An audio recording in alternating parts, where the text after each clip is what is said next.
Let me ask you a question. Do you ever feel that your negative emotions really hinder you from becoming what you aspire to be in life? Or that they keep you back from enjoying those moments in your life, those small moments like your morning routine, things that you used to enjoy? Well, while we've all been through our own share of trials and tribulations, I can assure you that some of us definitely handle them better than others. Now, if you're wondering how you can really control your emotions, I want you to look in the mirror and become your own master.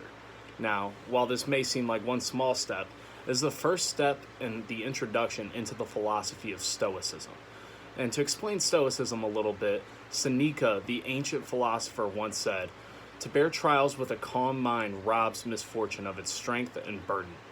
And once again, what I am asking you to do now is look in the mirror and become your own master.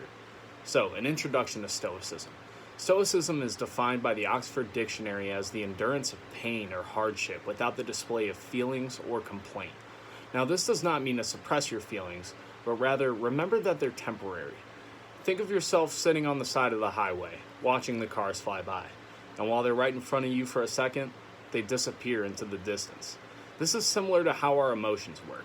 And while they may seem that they're ever present and lasting forever, before you can even process it, here comes another one, and so on and so on.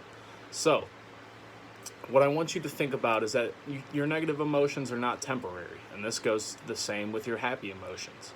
Now, let's break down some small elements of Stoicism that really make up the basis of the philosophy. So first off, we'll start with justice. Now, while justice is commonly known as locking up a bank robber or throwing someone in jail or police officers in badges, Stoicism doesn't advocate for that type of justice. Stoicism advocates for you knowing what is right and you doing right solely for that purpose. Another basis of Stoicism is courage. Now, courage can be thought of as someone running into the battlefield or someone saving people from a burning building.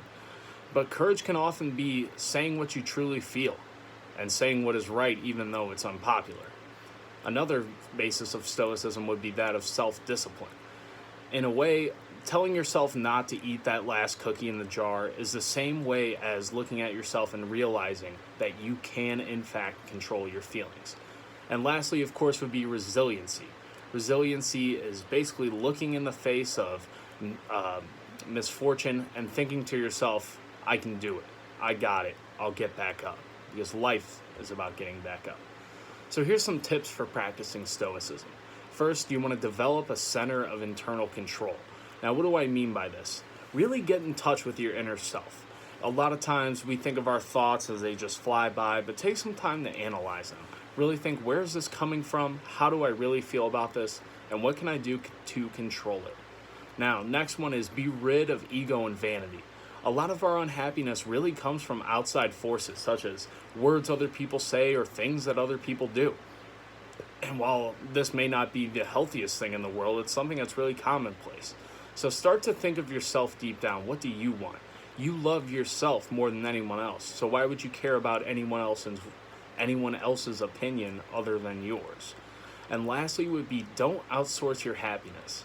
As I just said, your happiness relies solely upon you. It depends on what you do with your life and not what other people perceive your life to be.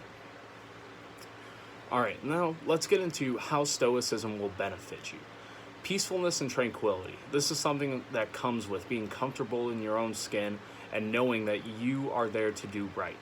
There's also the prevention of mood swings, which allows you to sway back and forth with your emotions like they were the wind and you were a flagpole. Take control of your emotions and let yourself become what you were meant to be.